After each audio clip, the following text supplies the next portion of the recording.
मी आपल्या झटपट कार्यशैलीबद्दल आम्ही ऐकून होतो, आम्ही लांबून दुरून बघायचो आजभर, पण मात्र एवढ्या झटपट तुम्ही मला सांगा, शनिवारी माझा प्रवेश पक्षामध्ये झाला, रविवारी उमेदवारी जाहीर झाली आणि गुरुवारी मी आमदार झालो.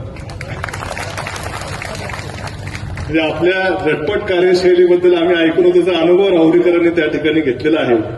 आणि निवडणुकीची देखील मी आपल्या सर्वांना, या ठिकाणी उपस्थित असलेल्या सर्वांना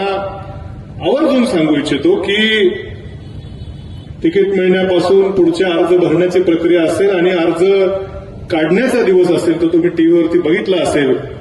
या सर्व प्रक्रियेमध्ये सर्वात सिंहाचा वाटा कुणी उचलला असेल तर तो आदरणीय विखे पाटील साहेबांनी उचललेला आहे, हे आपण सर्वांनी बघितलेलं आहे. खरं 5 वर्ष विधानसभेमध्ये मी होतो, आता मी पुन्हा आलो, विधानसभेत नाही पण विधान परिषदेत आलो आणि मला खात्री आहे की ही जी संधी साहेब आपण मला या ठिकाणी दिलेली आहे, या संधीच्या रूपानं या आता फक्त राहुरी नगर पाथर्डी विधानसभा मतदारसंघ तर आहेच, परंतु जिल्ह्यातल्या स्थानिक स्वराज्य संस्थांचे देखील प्रश्न विधान परिषदेच्या सभागृहात मांडण्याची जी संधी आपण मला दिली, या संधीचं निश्चितपणे सार्थक करून दाखवल्याशिवाय राहणार नाही, अशी ग्वाही आपल्याला आम्हा सर्वांच्या उपस्थित या ठिकाणी देतो.